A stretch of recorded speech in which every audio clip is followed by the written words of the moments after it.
Hello and welcome to another edition of E's Art Tips. Today I'm going to talk to you about 1-point and 2-point perspective. So we're going to do a graveyard in the end, which will be really cool, so stick around for that. But first of all, let me introduce you to some of the ideas of how perspective works. So 1-point perspective is exactly that. So let's say that this is your horizon right here. 1 point is when you put a dot on that line and everything that you're going to be using for perspective is going to come off of that 1 point. So things that are closer to you are going to appear bigger, and things that are farther away from you are going to appear smaller. So there are ways to draw, let's say, a box. So if you draw a box right down here, and you do 1-point perspective, you're going to connect everything, all of the points from those corners to that one dot. Can't even see that one. But let's go ahead and draw those in just so we're going to pretend that this is a clear box. So you can guesstimate, there are mathematical ways to make sure that you get this right, but you can guesstimate that the back of the box is going to be there and cutting across like that. And boom, your little box has become an actual box, a cube, right? So let's do it on the line itself. So we're going to draw our box over here. And if we draw our corners to that 1-point perspective, to that 1 point there, you can see, pretend that the back of the box is about, say, right there. All these lines, by the way, are perpendicular and parallel to each other. So we're getting a 90-degree box. Now, granted, you could be doing this with a ruler. That would be a lot more precise. So this being your horizon right here, you can see how this cube is intersecting the horizon. That way you're not seeing the bottom of the box or the top of the box. Below the horizon line, you're seeing the top of the box. So let's draw one that is above the horizon line. Bring those points down to our 1-point perspective. Imagine that the back of our box is, say, about right there. I have to draw that line. All right, so you've got 3 cubes that are now in 1-point perspective because there's your 1 point. So in 2-point perspective, you just do the same process from the beginning, but this time, here's your horizon line. This time you're going to use 2 points. So there's going to be a point way over here and a point way over here. Now, oftentimes when you're drawing a 2-point perspective, the points would actually be really far that way or really far that way, maybe way far off of your page. So it would be hard to actually get them correct. But that's why you might have a large drawing surface so you can kind of guess where those points will be out in space. And for this demonstration, we're going to pretend that these are our 2 points. So again, you can draw below the horizon line or above the horizon line or actually intersecting the horizon line. Let's see what that would look like. So in 2-point, you're not going to draw a cube. You're actually going to rotate your little cube a little bit because you're only going to be drawing the corner of it, like right there. So let's start with one below the horizon line. So there is the edge of our cube. Now from here, we're going to draw all the way over to that point, also from here, all the way over to that point, and from here, and from here. And it just looks like triangles right now, really. But now let's pretend that the front of our cube is, say, right there, and the back of our cube is right there. So same thing, you're going to take from that point right there and go all the way over to your 2-point perspective and all the way over to this other point right here. So you end up with a cube, but now your cube has been rotated. And another good exercise when you're doing this is to go ahead and shade your cube so that you can see what you're actually doing, what that looks like. So let's say that the light is coming from over here, then this is going to be your darkest side. This is going to be your lightest side, and maybe the front would be a mid-tone. I'm not doing a very good job of that. Mid-tone value. So you can see how that actually turns into a cube. Well, here, same light source, this is going to be your darkest side. Now, I always tell my students, watch your edges. When I say that, I mean these kinds of things going on right here. Edges, if you don't get your value all the way up to the edge and cleanly so, it makes it look like there's light happening right there because the white of the paper is actually implying that there's light. And obviously if this whole side is going to be in shadow, there's not light there, which makes it confusing for the viewer. And I say this all the time, big bad word in art is confusion. You don't want your viewer to be confused. about what they're looking at, because your job as the artist is to make sure that everybody who's looking at the image can make sense of it, because you're trying to take a three-dimensional world and turn it into a two-dimensional representation. So it's got to be right so that you can actually sell them on that idea. So this would be about a 50% gray to the gray that I just drew. See, I don't have to be so careful where it's overlapping with that dark gray. Now what I'm using, this tool that I'm using, is a 4B lead in a mechanical pencil.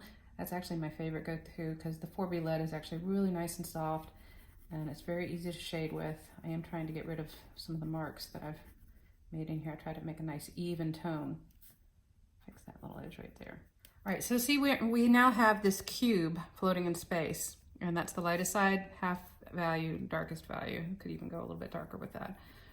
All right, so that's below the horizon line. Let's do one that's intersecting the horizon line. So that is going to go right here. And again, we're only drawing that front edge of our cube. So by drawing a line here, I'm now going to go from this point to our 2-point perspective. And same thing over here. And I'm going to draw the edges of my box. Now, because it's intersecting the horizon line, we can't see the top of the box and we can't see the bottom of the box, but the light source is coming up from here. So again, this is going to be our darkest side.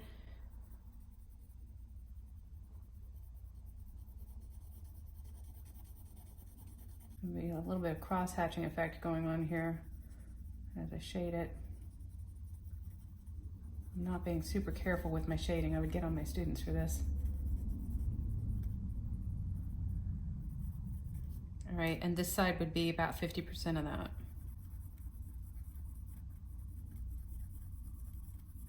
Making sure those edges are clear. I don't mind people using erasers to get those edges clean. That is fine, whatever it takes. All right, so that's one that's actually intersecting the horizon line. Now let's do one that's above the horizon line. So I'm gonna draw, oops, need a little bit more lead. I'm gonna draw a line right up here. And again, drawing lines from these two vanishing points. Need that one to go a little bit higher. Same thing I did down here. I'm going to imagine the sides of my box are here and here. And from those points, I'm going to draw again to that vanishing point on each side. So we can see a little bit of the bottom of this box. That's because it's above the horizon line. So same thing though. Now this time, this is going to be our darkest panel, because it's the farthest away from the light. This will be a little bit lighter than that. And even lighter still. So what does all of this have to do with a graveyard? Well, you can go to a graveyard and you can draw a 1-point perspective version of a graveyard, that's fine. The project that I've assigned to my students is a graveyard using 2-point perspective. So I'm going to move our little paper up a little bit, and let's pretend that we're in a graveyard. Now, I've actually assigned my students to go into a graveyard because it's near Halloween, and what a wonderful thing to do, and nice and creepy little drawing exercise. So let's say we're in a graveyard, and this is the horizon line. So our vanishing points are going to be here and here. Again, they might be way far off the page. That's okay. I'm going to draw a tombstone right here. Now, the graveyards that we have around here are quite old, so they have some very interesting kind of conical shaped tombstones going on. So every point that's going to come off of this tombstone is actually going to go to these horizon lines. So this is, say, down near the grass level. You can see I'm slightly intersecting the horizon line here. And this is called perspective or point of view, where you are looking. Now, one of the things that I talk about with point of view is I call God's eye view, which isn't actually from straight above. That's bird's eye view. God's eye view is slightly above. I see this a lot in children's book illustration, or actually from beginning illustrators. A lot of people do God's eye view, which for children's books, it's really not appropriate, because when you think about it, if you're doing a book for children, their perspective is from underneath. Their whole world is knees and bellies and underneath of tabletops and that sort of thing. So when you choose your point of view to draw, you know, think about who's the audience, who is this for? As this is concerned, it might be a crow sitting in a tree. In that case, this is a perfect perspective. But let's say it was a little kid, I'd want to have this line starting way up. So, well, let's keep going with this one. So I'm going to do a front corner here. And you can see, you know, even just for this one headstone, you can end up with a whole lot of lines going on. Because let's say that there's a ridge here. Well, you can draw lines to that too. But at some point, you can just start eyeballing it a little bit. So I'm going to have this coming down at a slight angle, kind of like a chess piece. And I'm going to have a trim coming out from it. You're going to be able to see the back of it a little bit where it wraps around.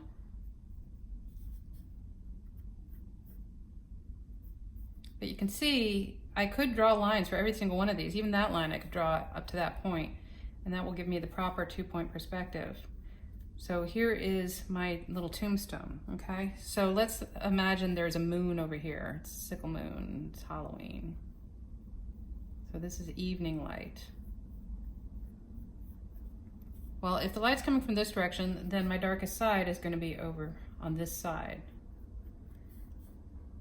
Now, one of the things I like to do when I'm doing shading, especially for something like this, is I actually create gradients. So this isn't going to be just a solid black going on over here, because some light actually wraps around, bounces off the surfaces, and casts light, say, off the grass. It would actually do that. Because the moonlight is bouncing off the grass. So you're going to actually have some gradients even within these shaded areas, but they're probably going to go towards that edge that's closest to light. So you can see I'm a little bit lighter over here than I am, say, right there. I'm going to do the same thing here, but I'm going to be darkest right here.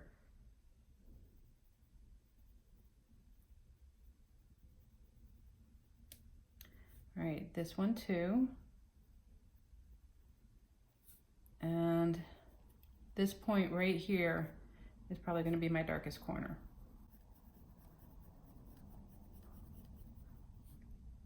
This is an interesting little tombstone. I love graveyards. I mean, they're peaceful for one thing, but for another thing, obviously the residents are quite quiet. But they're full of stories. You know, you look at the dates and who's lying with who, and there's stories. They're just full of stories. All right, so you can see we're starting to get some dimension, some feel that this is an actual thing. Now here's the thing. Even your shadows are going to follow the rules of this 2-point perspective. So if it's coming from here, that would be actually a different perspective. So let's draw it like that. So it'd actually be going like that. Yeah, so that would be the more proper light. All right, so if that's our light, then you're going to have shadow coming all through this.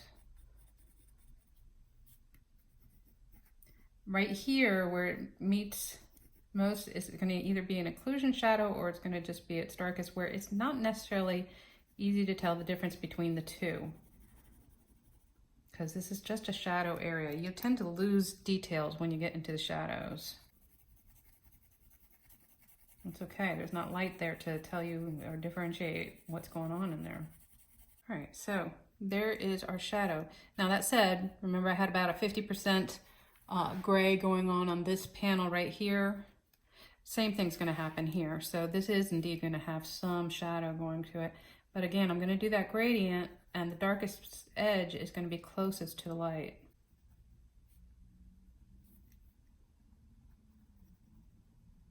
That little corner right there is going to be one of the darkest spots. Now, if you're doing this on black paper, which is part of what this assignment is all about, part of what makes these things pop out is going to be the contrast of one value against another. So before I get to that, let's draw another tombstone so you can see how this is going to work in space. So we're going to do just a regular old tombstone right here. You can see, again, I'm going to use this. That's going to line up at the top of it. It's going to be a little one. Maybe it's a little curved at the top. Now I'm going to go from this point to our 2-point perspective. way over here to get this front edge.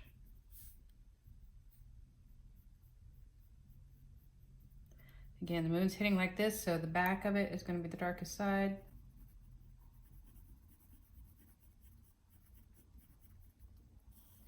And when you go to an actual graveyard, if you're doing this from observation, it's very likely that these tombstones are not going to be super close together, that they're going to be really spread out. So that can make for a not very good composition. That's one of those things where an artist has to take reality and make it look more believable or more interesting. So you're maybe going to draw several, but in a closer range so that you end up with a more interesting composition. So again, because this has a little bit of value, we're going to do that here too.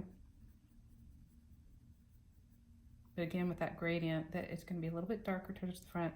Now, I don't know if you can tell, I am indeed getting a flat side even on this skinny little lead. And so when I'm rotating my pencil, I'm trying to get onto that flat side of the 4B lead to get a nice gentle tone there. Again, so now we've got this point for our light coming from the moon.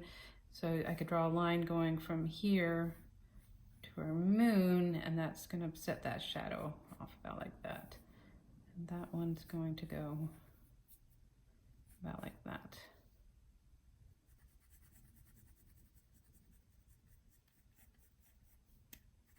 Now also, when you're drawing things like this, you want to be thinking about what are the shapes and the sizes of the tombstones, what's going to make a pleasing, interesting composition. This right here, I'd actually argue is not a great composition. It's not very interesting, and these pieces aren't fitting together in a very pleasing way, really. Right. But at some point, you're going to see the shape of that and why it's like that. That's probably a little bit too long for that being so high in the sky. But you get the idea. So one thing you might want to do is deal with overlap. This is another concept that I'm going to teach in this class. Overlap makes things look like they're going back in space. It makes for a more interesting composition. Certainly in a graveyard, let's say a New Orleans graveyard, you're going to have a lot of overlap with the crypts above ground. So let's say that there is a crypt right here. So again, with 2-point perspective, we're just going to draw the edge of the crypt. And again, I'm going to use this 2-point perspective. Looks like I can use that line almost exactly. This one's going to come down a little bit. And here's the top. So just as we did the cube, I'm going to draw lines implying the edge of the crypt. So there's our crypt right there. I want a little bit of decoration, so let's say there's some trim at the top. So I'm going to go along with my same rules that I've been establishing with these perspective lines. And maybe the bottom's got a big wedge of trim there. You can see I've already got a line there. I'm just going to go ahead and use it. So there is our crypt. Maybe there's some grass around these. I didn't even put any grass around it. Another thing you can see, you know, my fingers are rubbing on this and smudging it a bit. For that, I'm getting it all over my hand. You can get one of those glossy cards. You've probably gotten some from friends or family. They are really good for putting underneath your hand to keep from rubbing around and smudging your own marks. Or you can wear a white glove, which will still smudge but won't get all over your hand. I don't really care about getting it on my hand as much as I do about smudging the art. The other thing is you can work from the upper left and down to the lower right if you're right-handed, and vice versa if you're left-handed. But there are ways to avoid that. You can also just use an eraser. All right, so same thing. This is going to be one of my darkest edges right here because it's closest to the light. I'm not going to have a super defined line between the trim and the back of the crypt because, again, it's in shadow, which means I'm not going to have as clear detail as I would elsewhere. You need light to show much detail. That was my husband. All right, again, I'm not doing this super carefully, but hopefully you're getting an idea here. And we've got the trim and this back panel. All right, and again, let's make account for the shadow. So the shadow, this is a little bit different because this is taking up a whole lot of room. That's going to come to about here, but we're not going to see all of it. This is obviously a big box. It's going to have limitations. So we're going to have to make room for those limitations. So again, you can use your 2-point to draw where those shadows are gonna fall. So if that box is there, maybe that's the corner right there, going up to there. So here's our shadow for the crypt. You can see it might even overlap on our tombstone there a little bit. Now, one of the ways, I've talked about this a lot, to make something pop off the paper, you do light on dark or dark on light. So you can see right here, I'm coming up with a little bit of a problem. I've got this medium value range on this side of the tombstone right here. And the grass is also being a medium range. So what I'm doing is I'm darkening it up a little bit right in front of this tombstone so that this will pop a little bit. Let's see if we can do that here too. And this is where I'm gonna do a gradient. Yeah, I'm gonna do a little bit dark. Now I might go in with my eraser and mess with this a little bit. If you're working on black, you might be using, say, a white charcoal or a white pastel pencil, something like that. You can even use gel pens, believe it or not. White gel pens can work pretty well. All right. So it's gonna be darkest in this area. Might get some reflected light in the rest of it. But again, you can do these gradients. The gradients and shadows, that's one of the things that really excites me. It's really fun to work on those. So you can see this is already starting to make a much more interesting composition because we have overlap, because we've got these intersections. Again, this is going to be a little bit of a value because it's still away from our light source, so it can't be completely white. Make that a little bit darker because that's really away.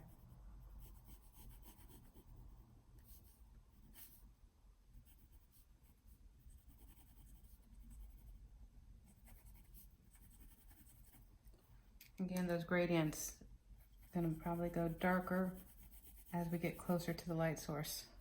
All right, I am actually going to go in with an eraser. Now this is, you can get these erasers. This is a magic rub. They usually come in little blocks like this, but you can get them like this. And I also have a fine-tuned one that I did not grab that has a teeny itty bitty little eraser on it, which is really fun to work with and actually would be really good in this situation.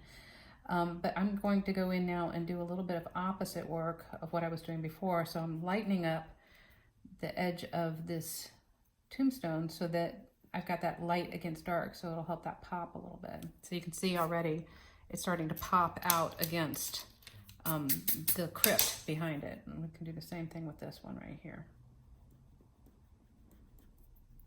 This can also be used as a blending tool. You can actually see it's actually doing some blending rather than just erasing.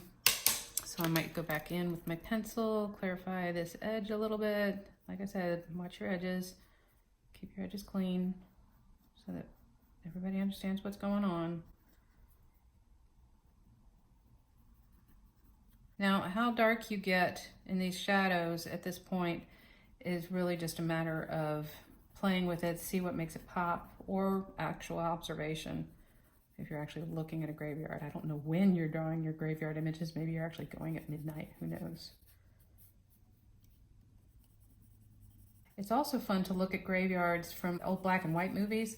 A lot of the old scary black and whites have some really fantastic compositions of graveyards and make really wonderful reference pieces for graveyard shots. You can usually find those either on YouTube or just look up old black and white scary movie scenes. So now that I have my pieces here, now I'm trying to go back in and make sure that everything actually works together. So this is why I'm going over things and making sure that my shadows make sense together. Because I followed the rules, now I've got to make it believable, which isn't necessarily reality. But you can start getting the idea. So with these 2 points, now we're getting an angled look at a graveyard, and this is 2-point perspective. So it's taking this same theory of working with the cubes in putting them into practice in a graveyard. Same things, same rules work for drawing, say, a city block or some buildings. All of this applies. You know, all you'd have to do to make this buildings is put little windows in it, you know, so same kinds of rules will apply for so many things in life, but this is your basics. So you go from 1-point perspective up here, 1 point to 2 point, and in application. So I hope this gives you a little bit of information about how to draw a graveyard in 2-point perspective, how to draw in 2-point perspective, period. And I hope you have fun with it too. You know, you can go in and add trees and add dark things, maybe ghoulies coming out of the ground, whatever you want to do. It's your piece of art. Have fun with it. Make it what you want it to be. So I hope you've enjoyed this edition of E's Art Tips, and we'll come back again for the next one. I hope you have a happy Halloween, a ghoulish good time when you're drawing. Thanks for visiting. See you soon.